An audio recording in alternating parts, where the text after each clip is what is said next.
apa cah kowe ora? Bathara Guru reng gleleng iki reng aku. Kakang Semar, Bathara Guru apa? Ulun kok dadi mapan ana ing kene, Kakang. Kowe nyandang kaya ngono kuwi swaramu sing halus. Niki sampun halus, Kakang. Kemarang kula minggah wonten ing kayangan, Kakang. Wo, cayar jebluk sirahe kowe. Oh, wani munggah ning kayangan barang karepe gong kowe iki ora sembrono lho. Bathara Guru ninggal sandangan ning alas ki mesti dheweke ning jagat. Hah, nek kowe arep munggah ning kayangan, munggah. Kancane, Kakang. Lho, munggah dhewe. Resiko. Nganti mengko teng mriko kula ketemu Bathara Antarada malah takoni werna-werna gek suarane kaya ngene Bathara Guru kok suarane serak-serak basah. Ora mungkin to. Tatutke aja kuwatir. Kakangmu Petro karo Garing ya ngetutke. Menawi tetelo mekaten Kakang Semar, mulai glelenge ra jama-jama. Mekaten nggih Kakang, Nala Garing nderek ulun. Ora caturan. Woh, tak lebokke Kawah Candra Demoka. Petro dalem pukulun. Nah, timbali pukulun kudu ngono kuwi. Nderek ulun. Inggih, pukulun monggo kula dherekaken. Semar. Apa? Ayo, Mar. Ayo tak tutke men kapok Bathara Guru. Mekaten Kakang Semar. Monggo bidal dinten menika, Kakang.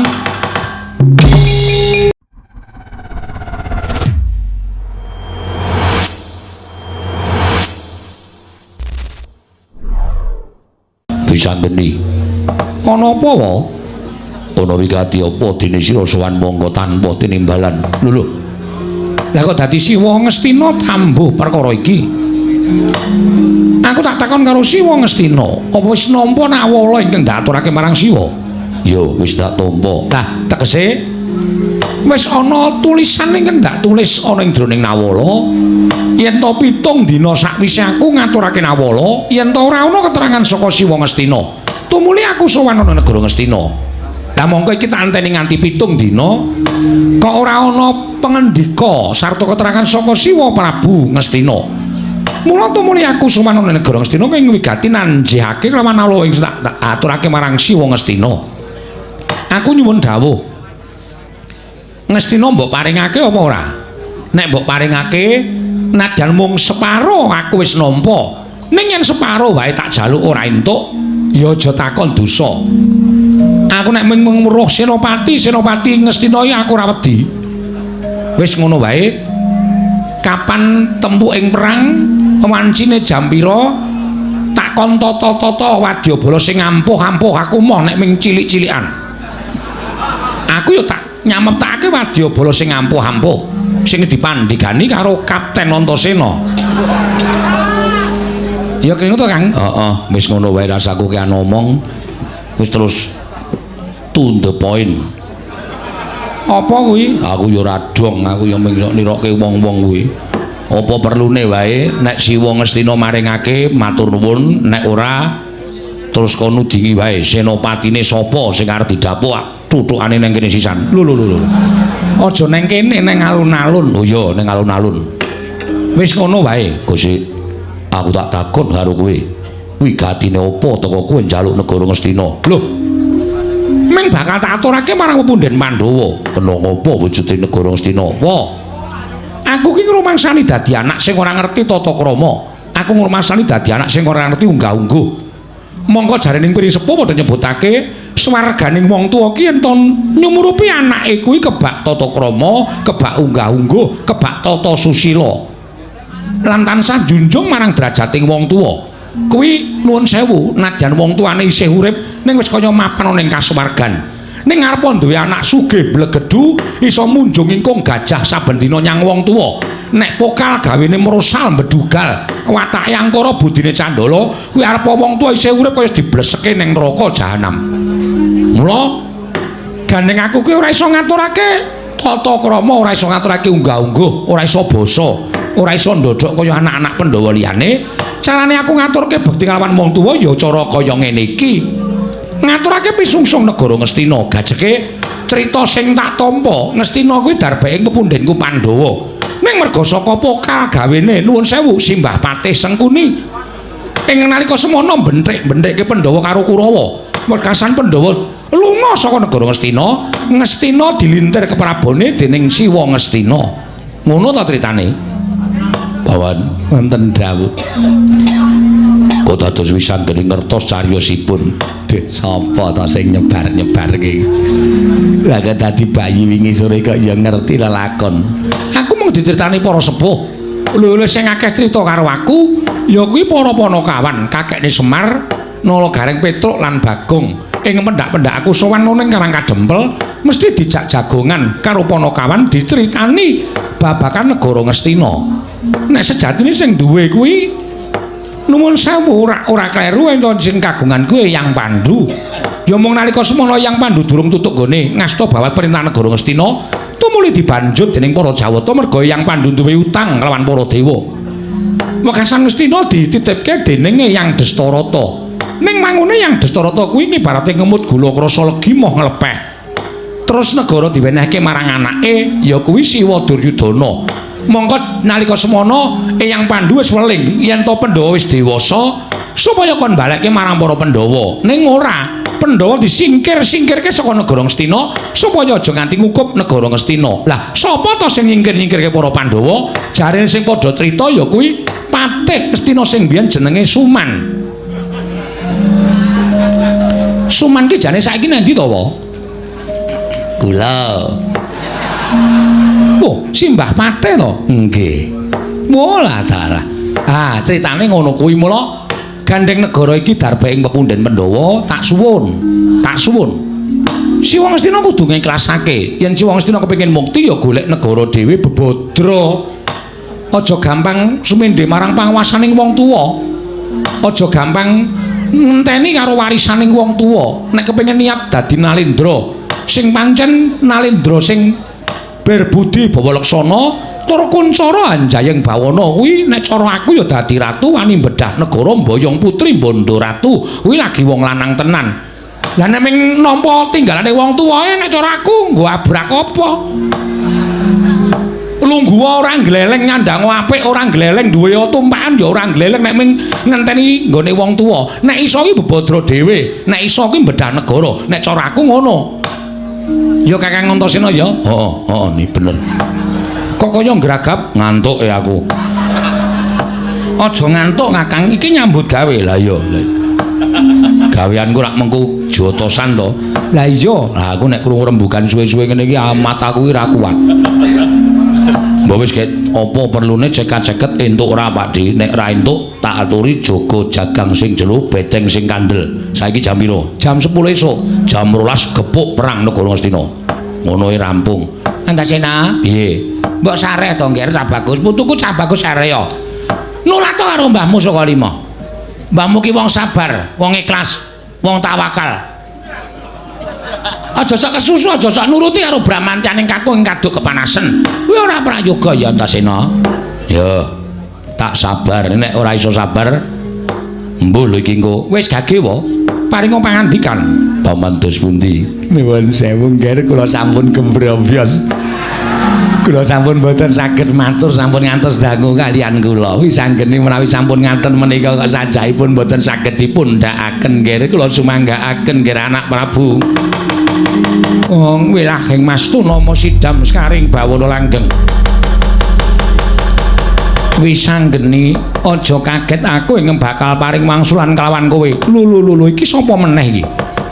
Mongko sak ngertiku Ngastina iki ora ana pendhita sing wujudane kaya ngene. Lah kok iki eneng pendhita kok wujudane kaya ngene kok malah ndangu karo aku apa Peremban? Ditepungake wae aku Brahmana anyar ing mapanane negara Ngastina. Peparap Begawan Manik Maninten. Kowe lah dalah. Manik Maninten. Iya, pancen ngono. Kakang Antasena piye? Sajahe Ngastina wis ngurung jago, ora usah wedi tuwekan kowe nek ajar mesti dele-dele. Wis ora usah wedi tandangi. Mung yen ana apa-apa kowe ya Kakang Antasena wis ora usah kuwatir. Apa Manik Maninten? Iki jroning pirembugan anak Prabu Duryudana ora kersa paring dawuh merga bingung kenganglangan penggalihe kodeng sutaning penggalih. Mula perkara iki aku ingkang bakal menehi wangsulan kelawan kowe. Kowe arep menehi wangsulan perkara apa? Perkara negara Ngastina. Lho kok sik. Lah kok dadi kowe melu-melu perkara negara Ngastina? Kowe iki wong jaban rangkah. Kowe ora ngerti perkara iki. Sing kudune ngilo iki kowe. bener Ngastina kuwi dheweke wong Pandhawa, darbae wong Pandhawa. Anak Prabu Duryudana ingkang lenggah dampar yen pancen Pandhawa kepengin ngrembug negara Ngastina ya Pandhawa sing tekan kene Pandhawa 5. Ora kok ming cendenge Pandhawa ingkang dlangap-dlangap nyerweteh gunemane kaya betet sewu Medebo Pategalan. Kowe ora duwe hak ngurus negara Ngastina. Kowe ora duwe wewenang ngrembug negara Ngastina. Kowe sik kowe aja waton ngawu gawar ngawur. Saiki aku tak takon karo kowe, kowe nekke aku ora duwe kewajiban ngurus negara Ngastina kuwi kanthi dasar apa coba? Nek kowe durung ngerti tak tuduhke, aku ki sapa? Aku ki anake Rama Janaka. Bapak Janaka ki wong tuaku. Bapak Janaka ki panengahing Pandhawa. Tegese aku duwe hak ngurus negara Ngastina mergo aku anake Janaka. Saiki nek diapurmu kuwi tak takon aku. Kowe ki wong endi? Kowe ki wong Ngastina ya udu, kowe ki wong Pandhawa ya dudu. Kowe ki wong Jaban Rangkah, kowe ki wong Delok, kowe ki ora urun ning Paitan Mata. Lah kok dadi kowe omonganmu kaya ngono sapenake dhewe? Konjur sapenake kowe bakal nglarang karo Wisanggeni anggemu apa? Entar ngapa ora kowe? Oh, Wisanggeni iki cah pinter e padake. Ameng kaya ngono kok diwangsuli kaya ngono ora iso kemecap. Terus, Ger, terus. Aku ya ora pati cocok nek ana wong liya sing melu ngrembug perkara negara Ngastina. Dadi sirmu piye? Aku manut. Padangane wani, petengane apa meneh? Lho, kowe nantang karo aku sing tak wedeni amamu. Yen kowe wani nantang karo aku ora ning kene papane wong neter kadigdayan. Ayo, eneng jaba ditaker kowe apa aku sing bakal tekaning mati. Walah dalah, Kakang Antasena piye? Wis dadi, Kakang, wis dadi. Wis, ya aku tak metu. Mungsuhe sapa? Iki pendhita jenenge Manik Maninten. Ayo, Begawan Manik Maninten. Metu njaba kowe mungsuh karo aku. Aja mungsuh karo Wisanggeni. Ora, aku bakal mungsuh Wisanggeni. Kowe iso ngalahke aku, iso adu arep karo Wisanggeni. Iya, ayo metu njaba cokokan bebangal kowe.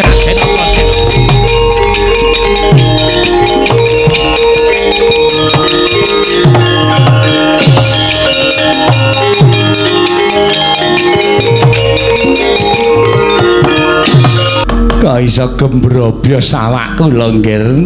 Wisanggeni duka wonten negari Ngastina kados mekaten. Lho kene mung diamo Wisanggeni do pucet kabeh. Ora ana sing padha iso kemecap. Monggo Wisanggeni menika bayi wingi sore. Ora kaya-kaya Kurawa.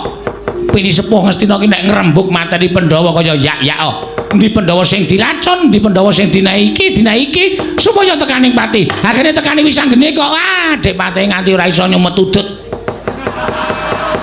Bingung kowe. Nggih Kakang Duna perbawane gedhe tenan. Niku putu kula niku. Lho. Putu sampeyan saka sapa? Lho, Janaka niku sinten? Janaka niku satriya Pandhawa. Janaka niku nganggep kula niku bapak. Werkudara nganggep kula niku bapak. Mulane ana anake Werkudara, anake Janaka niku jane pun putu kula. Kekendelane Wisanggeni menika Sukalima. Nggih. Kepinterane Wisanggeni menika tiru mbahne Sukalima. Ora ana sing turu wong liya. Oh, apa kekendelane Wisanggeni niku turu bapakne? Mboten. Janaka niku luruh, alus. Janaka niku nek ngendika alun nika. Ning nek sing branyak, sing agal growal-growal tur ya kasinungan ngelmu sing pinter niku mung mbahne. Nggih. Ngoten nggih. Nggih. Kula ya percaya kendele ora umum. Sampeyan ora ngerti jaman nom-noman kula kok, Dek Pati. Nom-noman kula niku Raden Kumbayana. Niku sapa sing wani karo Kumbayana? Mboten nonton. Kula niku duwe gegayuhan urip ana ing alam padang niku dadi wong sing digdaya dhewe sak jagat. Oh, ngoten. Nggih, jaman nom-noman kula. Mula sapa-sapa tak tantang, sapa-sapa tak jaglut supaya aja ana wong kang ngungkuli maling kadedaning Kumbayana. Lah kok nganti kesasar dadi pendhita. Nasib. Lah nggih. Kodrat pesti menika sampun dipun garisaken dening Kang Maha Kawasa. Dadi ora iso dadi satriya sing pepenganing malah dadi pendhita. Mergane dadak momong satama. Momong satama. Kok iso momong satama? Saderenge niku kula lali critane Dek Pati. Kok lali? Suwek bukune. Mboten iso kula apalke. Niku ya merga saka kelakuan sampeyan. Wong niku mung kari kelakuane. Wong niku nek wani karo wong tuwa niku nuwun sewu bakale kuwalat. Contone lelakon sampeyan. Jaman sampeyan dadi satriya pengpengan dikon dadi ratu kon ganti kalian Prabu Baratwaja sampeyan ora gelem. Malah sampeyan nguman-uman bapakne ora gelem dadi ratu. Ratu iki ora kok gegayuane Begawan Durna utawa Kumbayana. Kelepat lunga tanpa pamit disepatani karo Prabu Baratwaja. Kumbayana kuwi arep nemoni lelakon apa? Nah, mandi sepatane wong tuwa. Sampeyan ora iso nyabrang Bengawan terus nganti rabi karo jaran ki ta. Niku lelakon sampeyan niku merga sepatane wong tuwa. Sing ngomong sapa? Kula ngoten kok. Sampeyan mbok ora gawe-gawe. Rabi karo jaran niku ora perkara sepatane wong tuwa. Ning gandeng anane ya ming kuwi. Oh. Gek kanane ning dhuwur segara sepi ning ora jamak-jamak. Arep golek kegiatan ya ora ana ya sanane wae. Niku Depate. Nggih. Paman Haryo, wonten dawuh Bawaduna. Wonten dawuh Kakang Prabu Karna. Wonten timbalan Yai. Kula aturi ngetapaken para sata Kurawa isa ora isa wisanggeni kudu minggat. Yen wisanggeni ora minggat saka negara Ngastina. Menika ateges kula badhe ke jalan negari Ngastina. Inggih ngestaken dawuh nyuwun pamit madal paselan. Lho inggih nyuwun pamit madal paselan. Kakang Prabu Karna, nuwun pamunten Yai sagedakan menika paripaksa kula mboten tumut-tumut. Nggih menapa? Amargi wahaya anggen kula badhe kepareng tumandang. Liripun kados pundi? Wisanggeni menika anak kula lan Kurawa menika paduka menika ugi sembahan kula. Pundi anginipun badhe kula mbantu. Menawi kula mbantu paduka Yai Prabu ateges kula menika sinengga tiyang sepuh ing mboten saged tresna kaliyan maju kula piyambak. Nanging menawi kula mbantu dhateng wisanggeni lajeng wonten pundi kesaganipun narepati Basukarna mila kula nuwun pangapunten menawi sagedakan menika kula lereh kemawon mboten badhe tumut-tumut. Nggih kula sepanggaken. Mboten dados menapa nanging Bapak Durna. Wonten dawuh, Ger. Kula suwun paduka sampun ngikhlasaken para sata Kurawa. Nan inggih. Kula aturi damel srana nyingkiraken wisanggeni. Oh inggih. Bantu kalian pupuh menemban manik-maninten. Oh inggih ngestaken dawuh. Nyuwun pamit madal paselan. Ngatos-atos sampun kados lari alit. Paman Haryo, wonten dawuh. Bubarno kang padha seba ingsun kundur ngedatun kawula non parmadal paselan. Sing ati-ati aja kaya bocah cilik paman ploso jenar.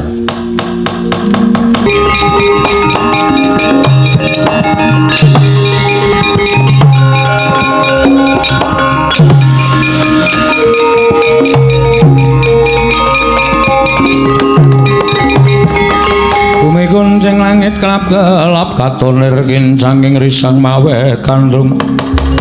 Sabaran katulu wukir moyak mayik saking dias baliwur. Kurawa bubar maut ora iso dikukup kabeh padha sarang tunjang rebut ducung. Wedi karo kridaning Raden Antasena. Raden Antasena, ayo iki Begawan manik maninten tanding ana leganing atiku.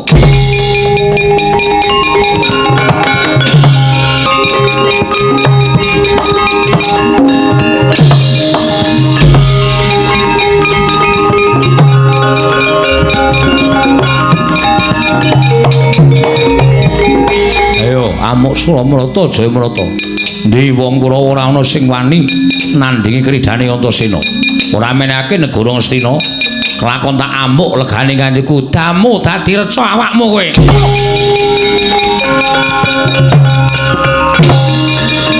Oh, nadalah. Oh. Waduh, Kakang Antasena. Ora ngerti sangkan paraning bilahe kowe didamu karo Begawan manik maninten nganti wujud reca kaya mengkene. Awakmu salin wujud dadi watu kaya ngene. Ya. Upama aku tak tandingi mesti ora urung bakal tan prabeda kaya sing mbok lakoni, Kakang.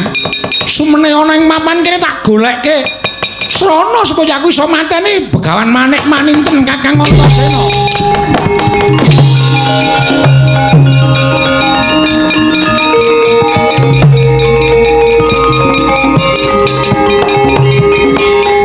Adimu kuwi mengkokean gunem tanpa guna. Bebasan kakian gluduk nanging ora sida udan. Anggepe sajake kaya yak-ya lone bakal njaluk negara Ngastina tinemune bareng kakangne wujud reca. tinggal glanggang colong mlayu ayo wis anggene ku arep mlayu tekan ngendi tak oyak legane atiku wis anggene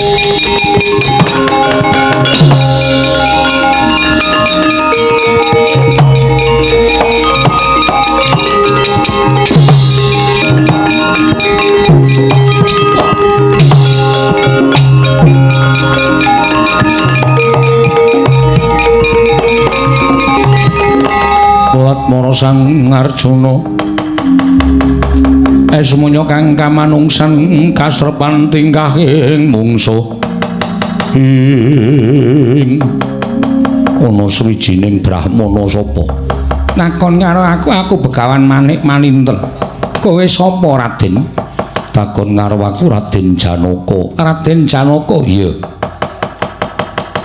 nonjong botol akumu liwat papan kene sajak kesusu nggonmu lumaku mremban apa ingkang dadi wigatine Raden ngerti aku mbujung kelawan beburonku ora ana kidang menjangan liwat papan kene ora ana kidang menjangan sing tak buru dudu satu kewan nanging wujuding menungsa sapa ingkang mbok bujung ora liko jaba mung Raden Wisanggeni ingkang wis wani bakal njabel negara Ngastina. Ayo kowe aja dadi palanging Resi Manik Maninten Wisanggeni tak cekel bakal tak nggo tumbal ning negara Ngastina Raden.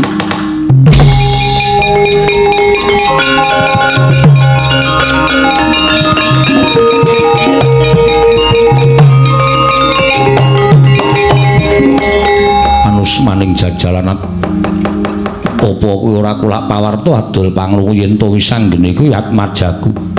Wisanggeni kuwi anakku lanang. Yen kowe ngame-ame lawan Wisanggeni. Ayo sirnakno dhisik bapakne. Lho.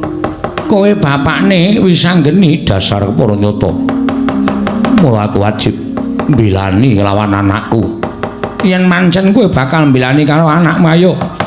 Kowe ngejak apa Janaka? Mara maju tak untapke nyawamu kowe Begawan Manik Maninten. Ayo sing prayitna ngati-ati. Mandita kang kinarya wangsit pindha kombang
Janaka ora beda karo Raden Antasena. Kowe tak damu dadi reca awakmu. Ayo sambata leganing atiku. Lho ora pangling lah kok dadi panakawanmu padha mlayu mrene getak mbuh tibane panakawan.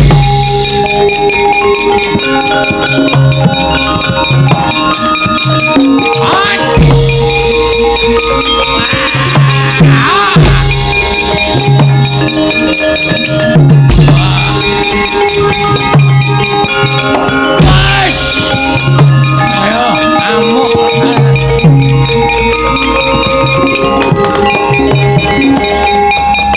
kabeh Panakawan. Janaka kowe dadi reja ning tengahing alas. Muga-muga dadi pepasreh ning alas kene ngoyak karo anakmu wis anggene.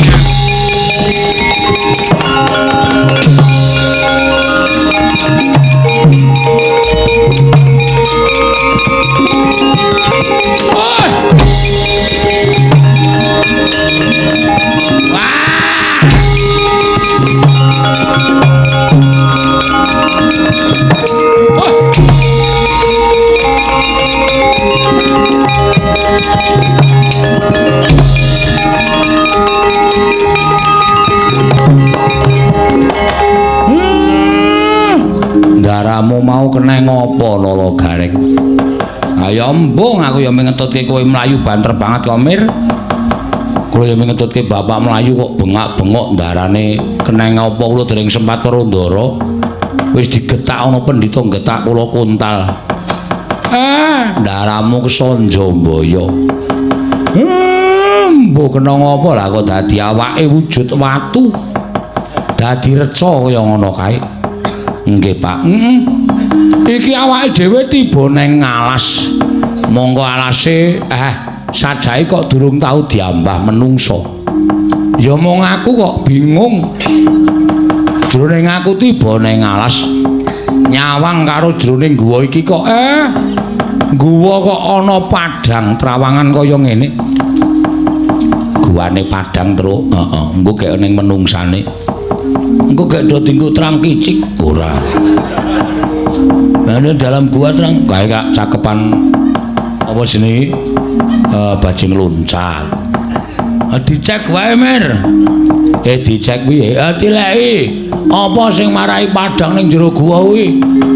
Engko ndak marai ya nek menungso nek udu iso lho.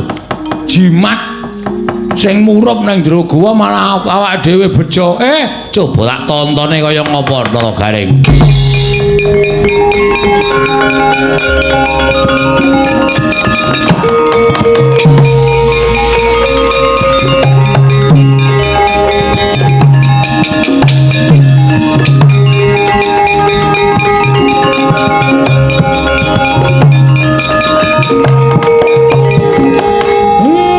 Wujude sandangan. Nggih, Pak. Sandangan sing disinggahke ning jero guwa. Sandangan kok gumebyar kaya ngene iki. Sapa sing wani nganggo? Wah, kula ora wani. Nek nganti malati barang lah malah cilaka. Petruk wani ora nganggo sandangan iki? Mboten, Pak. Nek goleki sing duwe malah kula ditira maling, lah malah cilaka. Bagong wani ora? Wani, aku kulino kok nganggo sandangane wong. Sandangan anggone rasa kuwatir wani nanggung perkarane wani ayo kowe tanggung jawab Mir kowe akon kok njur muni wani nanggung perkarane kowe ya nanggung kowe iki dawuh tok njur arep lepas tangan nek wani sandangan iki dienggo kowe wujud apa oke ning kowe sing ngakon lho iki aku sing ngakon aku melu tanggung jawab aja kuwatir.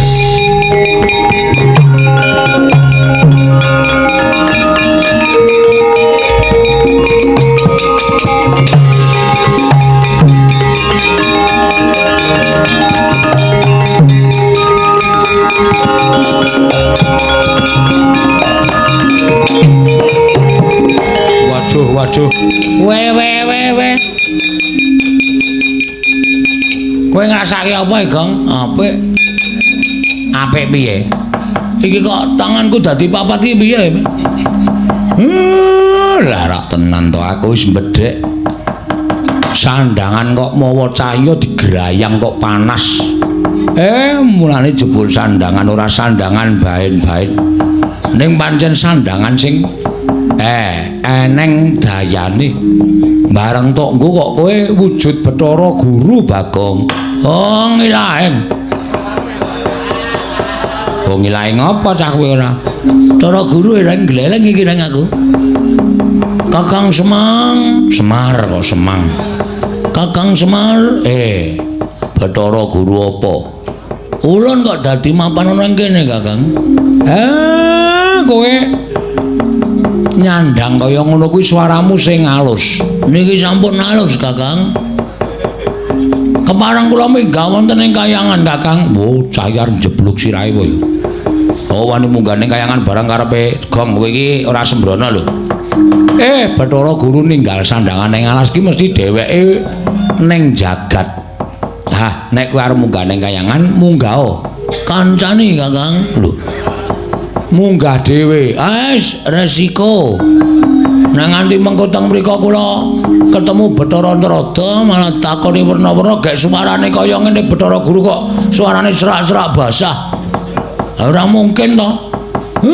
Tatutke aja kuwatir. Kakangmu Petro karo Garing ya ngetutke. Kowe rasane ndi-ndi kowe lungguh ning kayangan sak tekane Bathara Guru engko le padha arep njaluk sandangan. Mergo nek guru ninggal sandangan ning alas ki mesti Bathara Guru duwe gawe ning jagat. Mekaten, Kakang. Iya. Oke. Ora nganggo oke. Menawi tetela mekaten Kakang Semar, kula badhe bidhal wonten ing kayangan nanging Kakang kedah ngetutke kalih kula. Numpak angkutan sak belakang kula, Kakang. Wis mulai nrocos cangkeme sae. Mulai glelenge rajama-jama. Mekaten nggih, Kakang. Nala Gareng nderek ulun. Nala Gareng nderek ulun. Ora caturan. Woh, tak lebokke Kawah Candra Demuka. Kowe iki ngapa Wer? Gawe tratapan semeneng kantil mudyar ora. Petro dalem pukulun. Nah, timbali pukulun kudu ngono kuwi. Petro dalem nderek ulun. Inggih pukulun monggo kula dherekaken. Semar. Apa? Ayo, Mar. Iki aku le mabur piye, Mar? Aku rung pesen tiket, Kakang Semar. Mabur ya mung kari mabur. Niate mabur sandangane Bathara Guru kuwi digdaya. Kowe niat mabur mesti bakal mabur. Siap. Ayo Kakang Semar. Kita lan ulun munggah ana ing kayangan Suralaya. Ulun lenggah dampar ana ing Selok. Apa jenenge?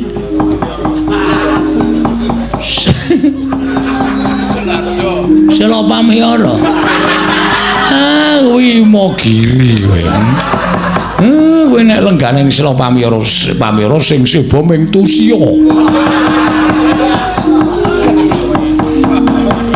Selok Kondowaru Binangun. Apa, Gong? Selok Kondowaru Binangun. Kondowaru Binangun ora nggo M. Mbok lagi M, heeh. Selok Kondowaru Binangun. Ana Bale RK. Bale Martiu Kundamane. Ayo tak tutke men kapok Bathara Guru. Mekaten Kakang Semar. Monggo bidhal dinten menika, Kakang.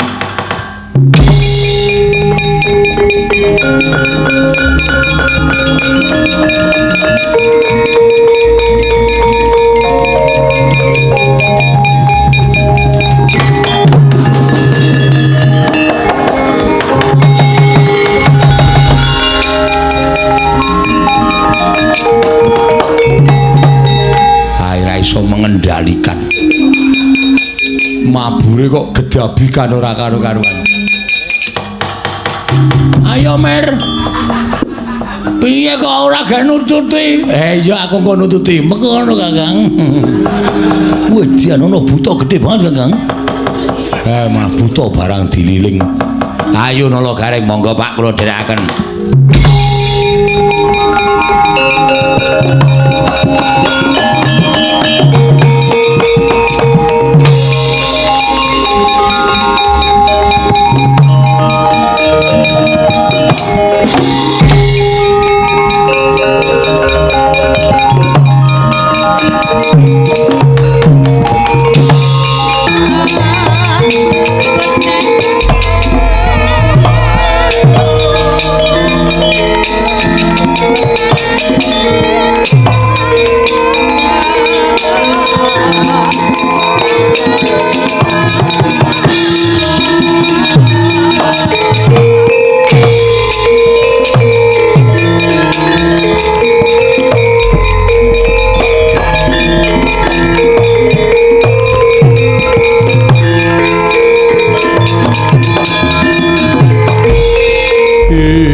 caryan putra lamun kawekasan ika wisanggeni maya Wisnu Pratinta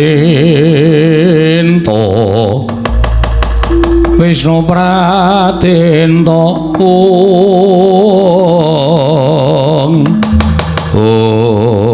Kakang Antasena mesti wae aku gunemanake akeh Kakang Antasena bisa midhangetake apa dadi aturku nang aku duwe daya kekuatan gada inten Kakang Antasena tak grayang muga-muga waliya nirmala temajati jatuh mamulya ya Kakang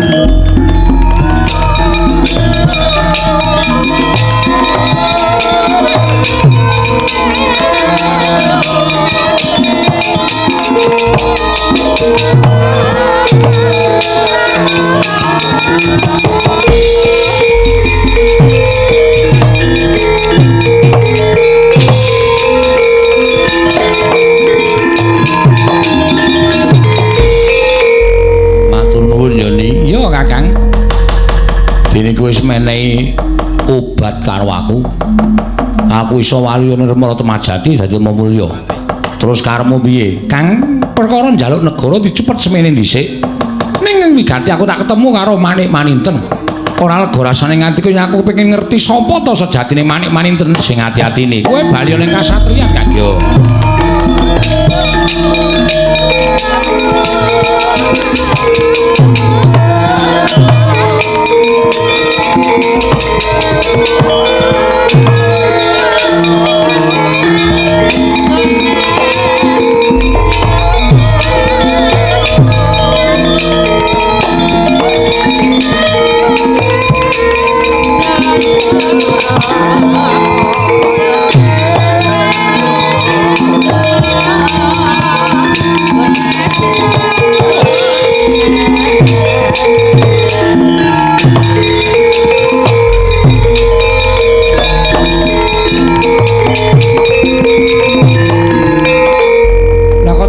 Janaka barang dadi korban. Monggo ora ngerti kenthang ki muling lelakon ya. Bapak Janaka tak grayang daya kekuatan gada inten muga-muga waliya nirmala temajati ya Bapak.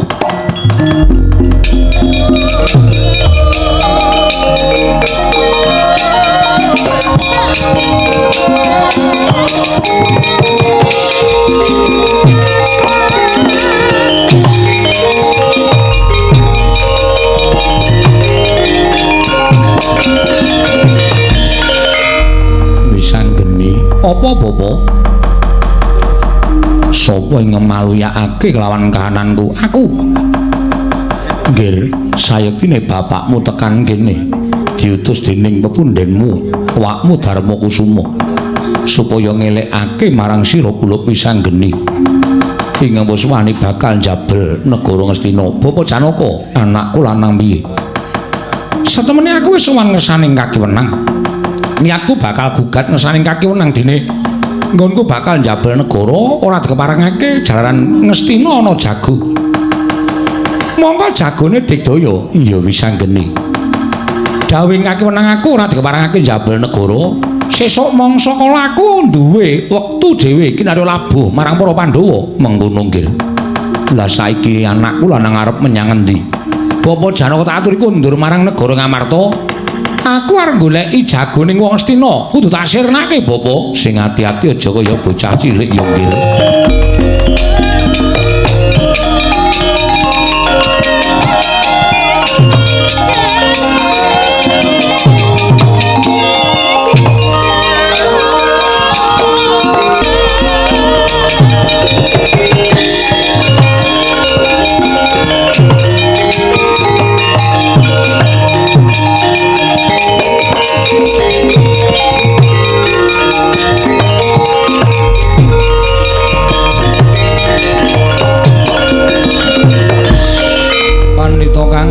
Kinare wangsit Bendra kumbang ngajabing tawang susu angin ngendi nggone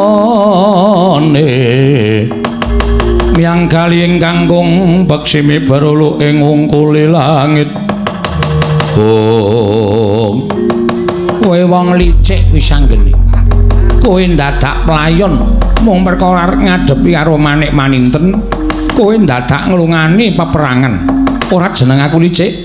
Yen aku licik kuwi aku ora bakal bali meneh marang peperangan ning sawangen Mremban. Aku tekan kene ingin wigati kepengin merpeki kalawan kowe. Ayo. Kowe ngejak apa karo Wisanggeni? Ayo taunana windanana. Ora bakal wegah aku tanding karo Wisanggeni. Kowe iso ngalahke Begawan Manik Maninten kelakon bumi langit tangkep semono uga kowe iso ngalahke Wisanggeni sasat iso njara langit. Kowe adamu dadi reca kena daya kekuwataning gada inten lebur tumpur tanpa dadi kowe.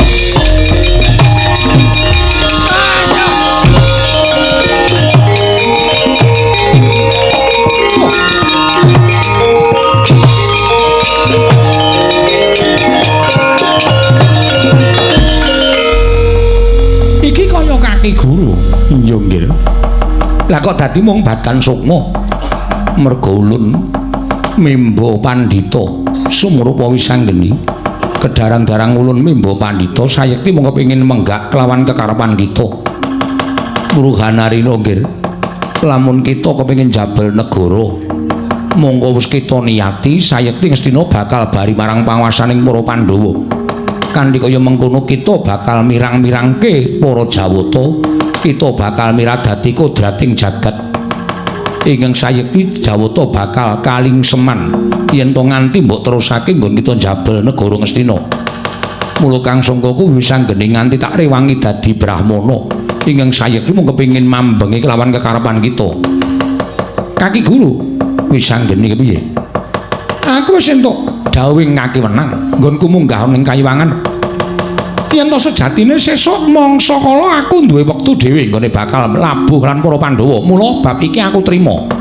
Aku ora bakal njabel negara Ngastina sabab bali ning Ngastina wis ana lelakone dhewe besok. Yo, kanthi cara mengkono kulo. Jagat iki bakal padhang, para dewa bakal tentrem merga ora ana moga nira. Nggone kepengin njabel negara Ngastina. Kaki Guru ya. Kanthi kala mengkono kulo kita bali marang kasatriyan Dursila Geni. Ulun bakal mendhet busana lan bali marang Kayiwangan. Ning tak jaluk aja mbok terusake nggonmu njabel negara. Ya, Kaki Guru aku trima, aku tak bali, aku nyuwun pamit lan nyuwun pangapura ya Kaki Guru. Sing ati-ati aja kaya bocah cilik pisan.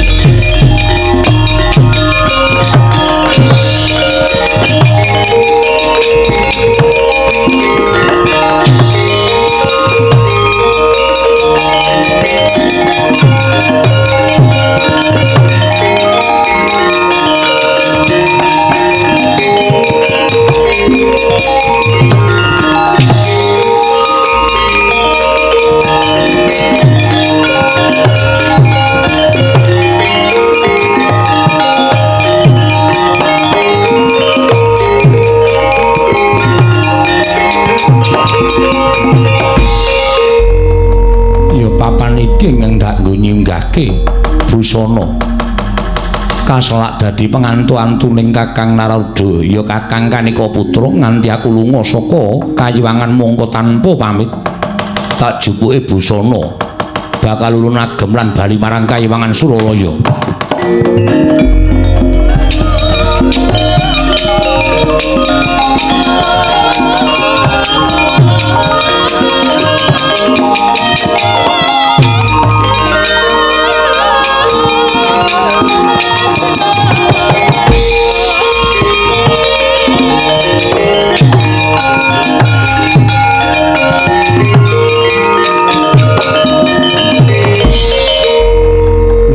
Ora ana wujuding busana mesti wae eneng sing nyolong lawan busanaku ya yen to nganti mung dicolong titah semantah nah yen to nganti diagem munggah ning Kayangan apa ora jeneng geger Kayangan Suralaya.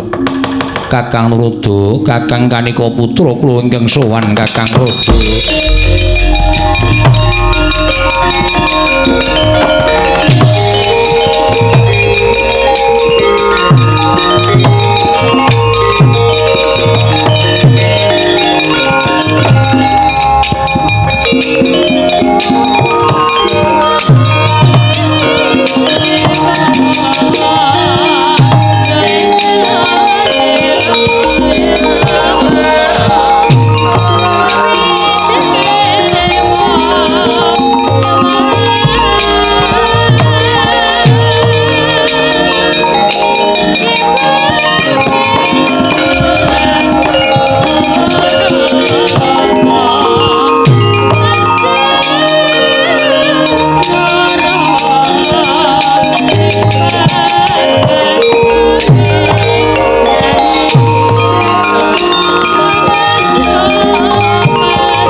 dewa yen nuntun wong aprang kasangsayan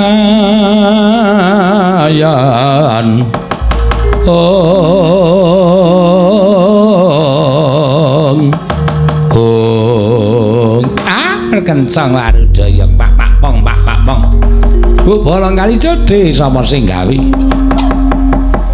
Kakang Semar kok wonten mriki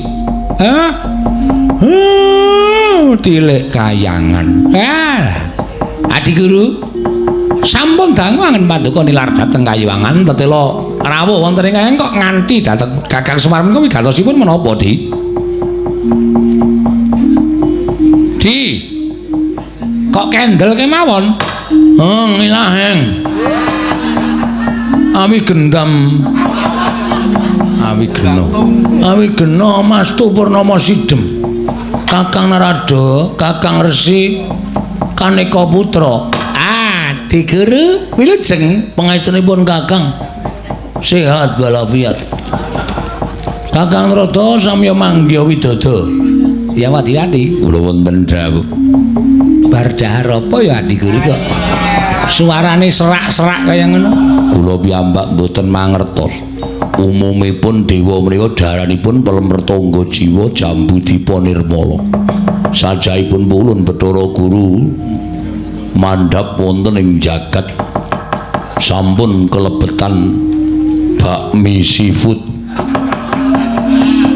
mila ndadosaken serak ya Madipati aja clometan ulun ora doyan bakmi seafood Kakang Narada kadiparan Kakang Kayangan Suralaya ra nggih ayem-ayem mawon to Kakang ha nggih pangestunipun Adi Pramesti Bathara Guru sak lamunipun panjenengan jengkar menika sedaya manggya widada lho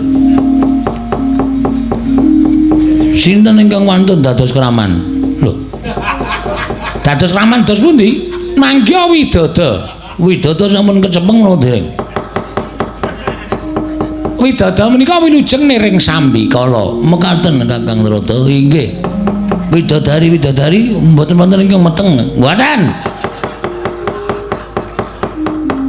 wah iki kok sajake kok kaya beda ya Adi Guru kok omongane kaya ngono Kakang Semar iki jane sapa kowe iki dewa kok ora wasis kowe iki dewa kok ora waskita paningalmu nek kowe waskita mestine ngerti iki sapa Kakang Semar Kakang Ismaya Kakang Ismaya aja diblakake Kakang ampun dipun blakaken mangke mindhak mboten prayoga kedadosanipun Kakang sampun kajengipun Kakang Narada punawi wiwit dinten menika dipun kempalaken sangganing para dewa para dewi para jawata para jawati para widadara widadari para sedaya kemawon Kakang nggih maringipun wonten rapat ageng-agengan rapat menapa menghadapi teknologi maju ingkang badhe dateng wonten ing Kayuwangan milenial menika mergi menawa Kakang menawi sampun kula pikir ingkang langkung hormati sajaipun perkawis mboten perkawis ingkang baen-baen mboten dangu malih Kayangan badhe kadatengan mengsah Kakang lho mengsah saking pundi mengsah saking pundi nggih kula dereng ngertos Kakang lha kok panjenengan saged paring pangandikan pokokipun Kayangan badhe kedatengan titah pujangkara ingkang badhe damel ribet Kayangan Suralaya panjenengan menika kok ngendika kok ngawur lho ora menika saestu Kakang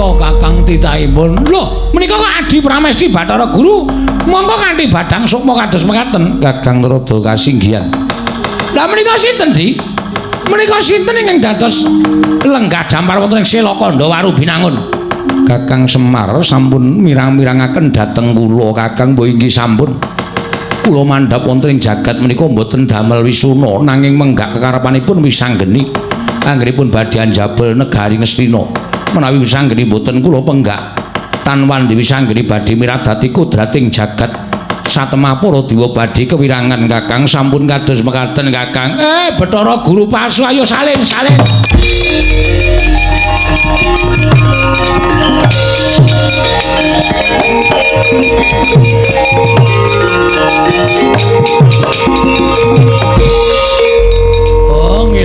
wong ilahing dengkulmu mlacat kuwi Bagong lah iki mau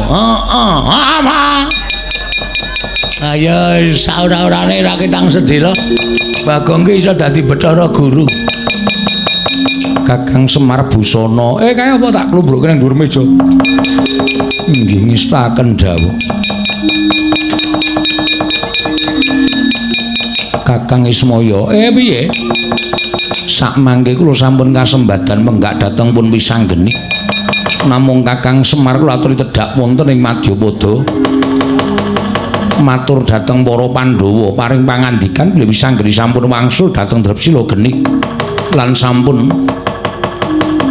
andhuwa dhateng pikajenganipun nyuwun negari Ngastina iya ngestoke dawuh Guru sing gedhe pangapuramu sandhangamu tak jilih sawetara ya ming tak slametke aja nganti dicolong wong sing kurang tanggung jawab Bagong ayo mudhun ning jagat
Sinayeng manglung mintonaken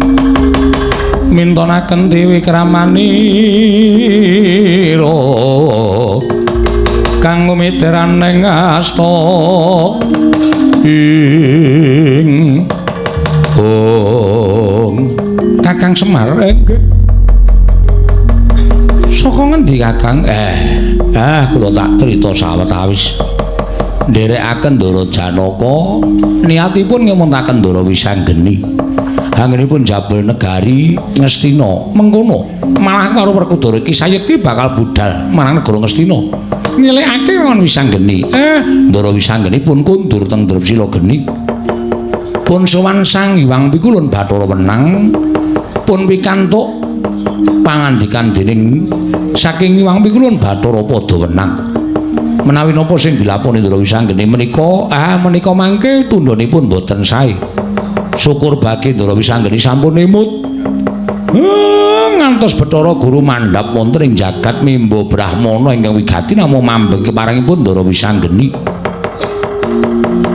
niatipun Ndara Wisanggeni aripun jabel negari menika namung kepengin misungsungaken dharma bekti dhateng tiyang sepuh ning pancen boten taren kalih piyai sepuh wekasan tumrapipun Ndara Wisanggeni bener ning nuwun sewu tumraping kadiwatan mboten leres iya lah saiki Wisanggeni wis bali marang kasatriyan sampun pun emut dhateng lelamban lan sampun paring pangandikan bilih Ndara Wisanggeni bincang panci gadah kewajiban piyambak kalih Ndara Antasena inggih menika mangrurah satru murka Bathari Durga kaliyan Bathara Kala lan sampun pikantuk daya timbul kekuatan saking Sang Hyang Aseprana mengkono Kakang Semar nggih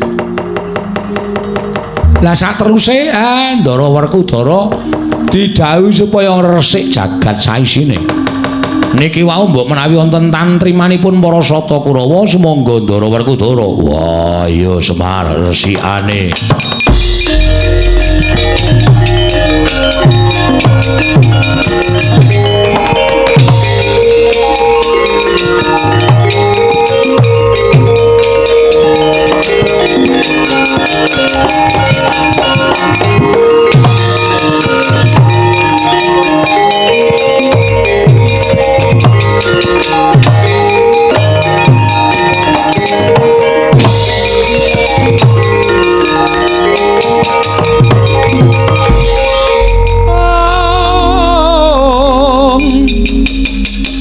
Ande Bima kang simonapta Dursasana kang melawan ing Werkudara wis sanggeni sing gawe isin endi menungsane tak janture ning negara Ngastina. Wah langka ana batange Werkudara.